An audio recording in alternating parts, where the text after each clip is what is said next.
அன்பார்ந்த எனதருமை யூடியூப் நேயர்களுக்கு வணக்கம். இதுவும் ஒரு அற்புதமான பதிவு தான். காலச்சக்கரத்தில் எந்தெந்த மாதங்களில் என்னென்ன ஆகுதிகளை பெறலாம் அப்படிங்கிற ஒரு விஷயம் இருக்கு. அப்போ முதல்ல நம்ம என்ன சொன்னோம்னா மாதங்களுடைய தன்மைகளை பற்றி தெரிஞ்சுக்கிறோம். இந்த மாதங்களுடைய தன்மைகளை பற்றி தெரியாமலே நம்ம வந்துடும். அதாவது என்ன சொல்கிறோன்னா, மேசம், சிம்மம், தனுசு, இது எல்லாம் என்ன சொல்லலாம்னா படைத்தலுக்கு உண்டான மாதம். படைத்தலுக்கு உண்டான மாதம். அப்போ படைத்தல் அப்படின்னு சொல்லி வரும்போது என்ன சொன்ன, உருவாக்குதல். அப்போ உருவாக்குதல் அப்படின்னு சொல்லி வரும்போது ஒரு குழந்தை இல்லாத தம்பதிகள் சித்திரை மாதத்திலும் ஆவணி மாதத்திலும் மார்கழி மாதத்திலும் அவர்கள் குழந்தைக்காக முயற்சிகள் செய்தார்கள் என்று சொன்னார். குழந்தைக்கான முயற்சிகள் செஞ்சாங்கன்னா என்ன நடக்கும் அப்படின்னா, குழந்தை பிறந்தது. ஏன்னா அது ஆக்களுக்கு உண்டான ஆக்கள் ஆக்கள் ஆக்கள். அப்போ அந்த மாதத்தில் வருகின்ற என்ன செய்யணும்னா, அந்த மாதத்தில் வருகின்ற சில நட்சத்திரங்களுக்கு என்ன சொல்லணும், மரியாதை மதிப்பு நிறைய உண்டு. அப்போ அந்த மதிப்பு அப்படின்னு சொல்லி வரும்போது அங்கே உருவாக்கும் தன்மைக்கு உண்டான என்ன சொல்லலாம்னா என்னது இருக்குது, சுக்கிரனுடைய நட்சத்திரங்கள். பரணி இருக்குது. அவன் பரணிக்கு அடுத்து என்ன சொல்கிறான்னா பூரம் இருக்குது, பூராடம் இருக்குது. இது என்ன சொன்னான்னா சுக்கிரனுடைய ஆதிபத்தியமுடைய நட்சத்திரங்கள். அப்போ இந்த சுக்கிரனுடைய ஆதிபத்தியமுடைய நட்சத்திரங்கள் இருக்கிற காரணத்தினால நீங்கள் என்ன செய்யணும்னா, இந்த மாதங்களில் ஒரு கோவில் குளங்களில் போய் கோவில் அதுக்கு என்ன சொன்ன, கோவில் குளங்கள் அப்படிமா, குளத்திற்கும் கோவிலுக்கும் ஒரு பெரிய சம்பந்தம் உண்டு. அவன் இந்த காலத்துல எல்லாம் குளத்தை பூரா அடைச்சி பூட்டி வச்சுருக்கான். ஏன்னா நம்ம போய் நாசம் பண்ணதுனால அவங்க என்ன சொன்னாலும் அடைச்சி வச்சுருக்காங்க. அப்போ நம்ம என்ன செய்யணும் அப்படின்னா, இந்த கோவில் குளங்களில் போய் ஒரு வேண்டுதல் வைக்கணும். எந்த மாதம்? சித்திரை மாதம், ஆவணி மாதம், மார்கழி மாதத்தில் ஏதாவது ஒரு கோவிலுக்கு போய் குழந்தை பிரச்சனை சார்ந்த, இந்த காலத்தில் என்ன சொன்னால் தொழில் சார்ந்த விஷயம். தொழில் என்பது ஒரு உருவாக்குதல் தானே. உருவாக்குதல் அப்படின்னு சொல்லி புதிதாக உருவாக்குதல். ஒரு வீடு கட்டணும், அது உருவாக்குதல். ஒரு குழந்தை உருவாக்குதல். ஒரு வாகனம் வேணும். எதாவது நமக்கு புதிதான உறவுகள் வேண்டுமோ, அது பொருளாக இருந்தாலும் சரிதான், அருளாக இருந்தாலும் சரிதான், இந்த 3 மாதங்களில் நீங்கள் பண்ணுகின்ற முயற்சி உங்களுக்கு வெற்றியை கொடுக்கும். அதில் என்ன சொன்னாலும் எந்த நட்சத்திரத்தில் போகணும், எந்த நட்சத்திரத்தில் போகணும் அப்படின்னா, இப்போ சித்திரை மாதம் என்ன சொல்லணும், பரணி நட்சத்திரத்தில், சித்திரை மாதம் பரணி நட்சத்திரத்தில் போகணும். அதற்கடுத்து ஆவணி மாதத்தில் பூர நட்சத்திரத்தில் போகணும். மார்கழி மாதத்தில் போய் பூராட நட்சத்திரத்தில் போகணும். இதில் என்ன சொல்கிறாங்கன்னா, நீங்கள் செயல்பாட்டுக்கு நடத்தினீர்கள் என்று சொன்னால் அங்கே உங்களுக்கு உருவாக்கக்கூடிய தன்மைகள் கண்டிப்பாக வந்துடும். நீங்கள் பெருமையான பெரிய வெற்றியை பெற்றுவிடும். அப்போ பெருமையான பெரிய வெற்றியை பெறும்போது என்ன சொல்லலாம்னா உங்களுக்கு வாழ்க்கையில் என்ன சொல்லலாம்னா நீங்கள் நினைத்த காரியங்கள் புதிய உறவுகளை நீங்கள் அமைத்துக் கொள்வதற்கு, புதிய உறவுகள் அப்படின்னு ஒரு பெண் பார்ப்பது. பெண் பார்ப்பது என்னது? பெண் பார்ப்பது என்ன சொன்னால், நம்ம வீட்டுக்கு ஒரு புதிய வரவை கொண்டு வருவது. அது இன்னொருத்தர் உருவாக்கி வச்சதை இந்த மாதங்களில் நாம் போனோம் என்று சொன்னால், மார்கழியில் சில போக மாட்டாங்க, அது சூனியம் பிடிச்ச மாதம்பாங்க. ஆனால் சித்திரை ஆவணி ஒரு சிறப்பான மாதம். இந்த மாதத்தில் தொழில் சார்ந்த விஷயத்தை உருவாக்குவதற்கும், குழந்தை சார்ந்த விஷயத்தை உருவாக்குவதற்கும், பெண் பார்க்கும் படங்களை உருவாக்குவதற்கும், வீடு கட்டுவதற்கு உண்டான ஆதிபத்தியமுடைய கோயில்களை போவதற்கும் இந்த சுக்கிரனுடைய நட்சத்திரத்தை நீங்கள் பயன்படுத்துங்கள். அங்கே உங்களுக்கு ஒரு சிறப்பான அருமையான வெற்றி என்ன சொல்கிறாங்க கண்டிப்பாக கிடைச்சிடும். அதற்கு அடுத்து பொருளாதாரம். இந்த பொருளாதாரம் அப்படின்னு சொல்லக்கூடியதை நமக்கு கொடுக்கக்கூடிய ஒரு ஆதிபத்திய உடையது அப்படின்னு சொல்லி வரும்போது என்ன சொல்கிறாங்க உங்களுக்கு இது காலபுருஷனுடைய வைகாசி மாதம்.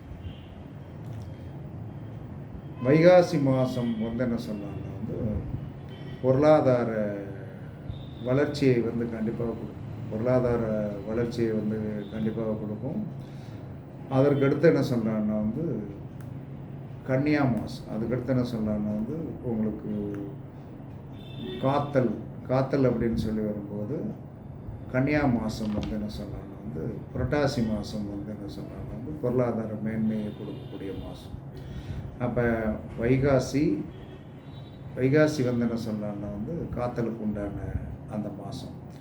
அப்போ அந்த காத்தல் என்பது என்ன சொன்னால் பொருளாதார மேன்மையை வந்து உங்களுக்கு சிறப்பாக வேண்டும் என்று சொன்னால் நீங்கள் வைகாசி மாதம் வந்து எந்த கோவிலுக்கு வந்து பொருளாதாரம் சார்ந்த விஷயத்தை வந்து நீங்கள் செயல்படுத்த வேண்டும் என்று சொன்னால் பொருளாதாரம் சார்ந்த விஷயத்தை வந்து நீங்கள் செயல்படுத்த வேண்டும் என்று சொன்னால் ரிஷப மாதத்தில் வந்து வைக்கப்படுகின்ற ஒரு கோரிக்கை, அந்த ரிஷப மாதத்தில் வந்து சந்திரனுடைய நட்சத்திரத்தில் வைக்கப்படுகின்ற கோரிக்கை வந்து கண்டிப்பாக உங்களுக்கு சக்ஸஸ் ஆகும்.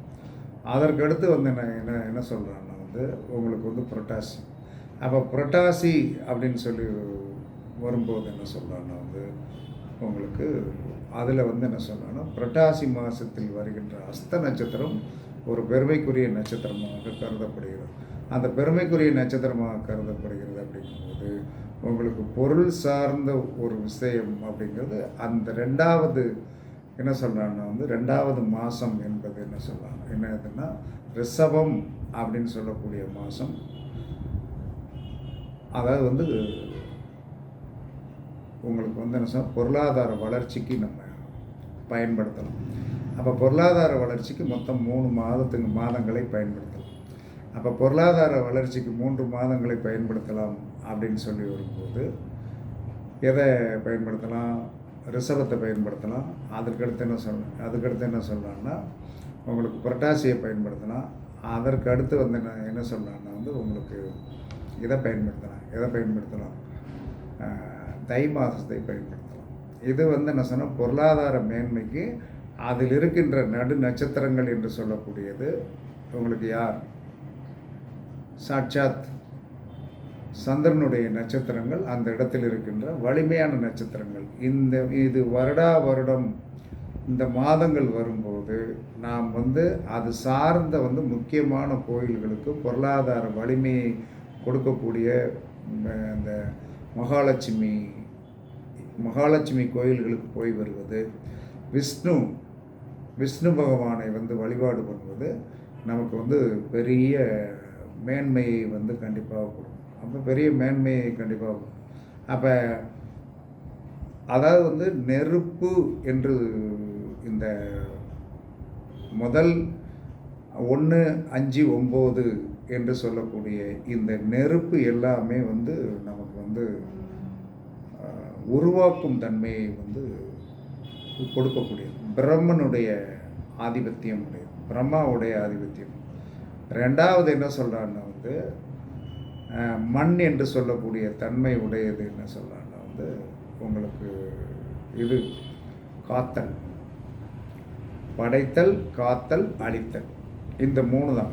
அப்போ இந்த காத்தல் அப்படின்னு சொல்லக்கூடியது என்பது என்ன சொன்னால் நம்மகிட்ட இருக்கிற ஆகுதிகளை வந்து காப்பதற்கும் அதை வந்து என்ன சொன்னான்னா வந்து ப்ளேம் பண்ணுவதற்கும் வளர்ச்சி அடைவதற்கும் என்ன சொன்னான்னா நாம் வந்து இந்த மண் சார்ந்த மாதங்கள் ரிஷபம் ப்ளஸ் என்ன சொன்னா புரட்டாசி, தை மாதங்களில் வந்து அதில் இருக்கின்ற நடு நட்சத்திரத்துடைய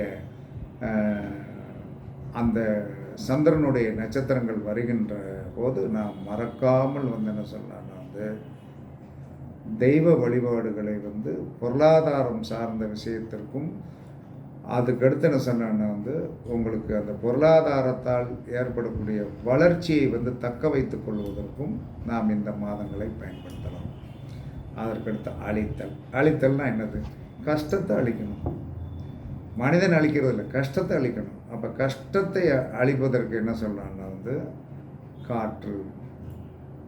அப்போ கஷ்டத்தை அழிப்பதற்கு காற்று அப்படின்னு சொல்லி வரும்போது என்ன சொல்லலாம்னா ஆனி மாதம், அதுக்கடுத்து ஐப்பசி மாதம், அதற்கடுத்து வந்து என்ன சொல்லலாம்னா வந்து உங்களுக்கு கும்ப மாதம். இந்த 3 மாதங்களில் வந்து என்ன சொன்னான்னா வந்து நீங்கள் வந்து ஒரு காரியங்களை வந்து அதில் இருக்கின்ற நடு நட்சத்திரங்கள் என்று சொல்லக்கூடிய ராகுவுடைய நட்சத்திரங்களில் போய் வந்து அந்த மாதத்தை வந்து குறிப்பிட்டு கரெக்டாக அந்த மாதத்தில் திருவாதிரை, சுவாதி, சதய நட்சத்திரங்களில் போய் வந்து நீங்கள் உங்களிடம் இருக்கின்ற ஒரு கஷ்டத்தையும் பிரச்சனைகளையும் நோய் சார்ந்த விஷயத்தைகளையும் மாரணம் செய்ய வேண்டியதிருந்தால், எதிரிகளை மாரணம் செய்ய வேண்டியதிருந்தால் நீங்கள் இந்த மாதத்தில் வருகின்ற இந்த 3 மாதத்தில் வருகின்ற தான், வருஷத்தில் 3 தடவை தான் வரும். அந்த இதில் வந்து என்ன சொல்கிறாங்கன்னா வந்து நீங்கள் கண்டிப்பாக வந்து உங்களுடைய பிரச்சனை, உடலில் நோய் இருக்கிறதா, இதில் கரெக்ட் பண்ணி வந்து என்ன சொல்கிறான்னா அது சார்ந்த கோயில்களுக்கு ராகு பகவான் சார்ந்த அந்த கோயில்கள், ராகு பகவானை நீங்கள் என்ன சொன்னாலும் பாம்பு புற்றுக்கே போகும். அந்த பாம்பு புற்றுக்கு போய் வந்து என்ன சொன்னான்னா அந்த நட்சத்திரங்கள் ஓடிக்கொண்டிருக்கும் போது உங்களுடைய கஷ்டம் சார்ந்த பிரச்சனைகளை வந்து நீங்கள் தீர்த்து கொள்வதற்கு இந்த ஆணி, ஐப்பசி, அதற்கடுத்து வந்து என்ன சொல்கிறாங்கன்னா வந்து இது மாசி, இந்த மாதங்கள் உங்களுக்கு சிறப்பாக இருக்கும். அதனால் நம்ம வந்து முன்னோர்கள் வகுத்து வைத்த வழி என்பது படைத்தல், காத்தல், அழித்தல். அப்போ ஒவ்வொரு கட்டமும் முதல் 3 கட்டம் படைத்தல், காத்தல், அழித்தல். அதுக்கடுத்து படைத்தல், காத்தல், அழித்தல். அதற்கடுத்து என்ன படைத்தல், காத்தல், அழித்தல். படைத்தல், காத்தல், அழித்தல். இது எல்லாமே வந்து என்ன சொல்கிறாங்கன்னா வந்து உங்களுக்கு வாழ்க்கையில் வந்து என்ன சொல்கிறாங்கன்னா வந்து பெரிய நன்மைகளை செய்யக்கூடிய மாதங்கள்.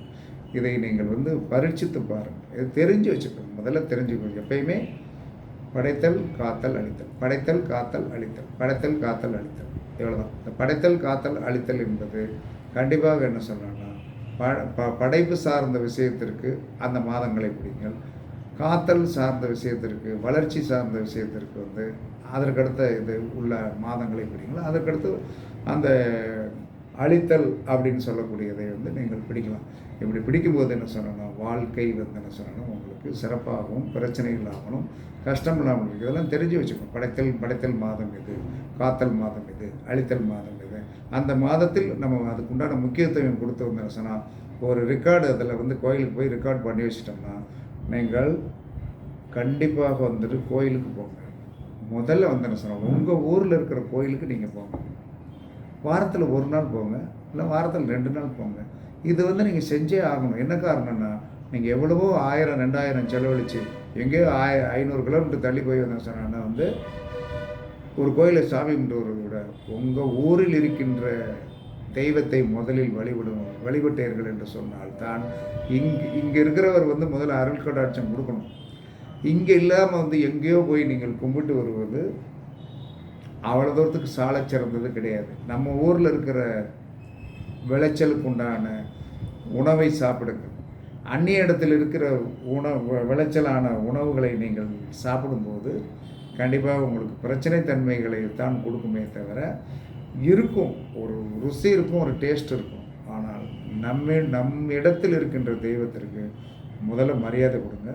அடுத்த தெய்வத்திற்கு என்ன சொல்கிறாங்கன்னா வந்து நம்ம வந்து மரியாதை கொடுக்க வேண்டாம்னு சொல்லலை. உங்களுக்கு அது வந்து ஒரு டைம் குறித்து ஒரு நாளைக்கு போயிட்டு வருவோம் அப்படிங்கிறது இங்கேருந்து மூவ் ஆகி போகிறது ஒரு சந்தோஷமாக இருக்கலாம். ஆனால் உள்ளூர் தெய்வங்களுக்கு கண்டிப்பாக மதிப்பு கொடுங்கள்.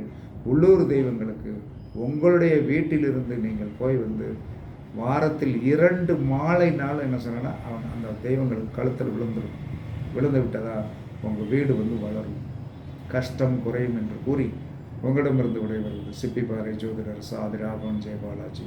சுகமே சொல்க, சுகமே சொல்க. வாழ்க வளமுடன், வாழ்க வளமுடன். வணக்கம்.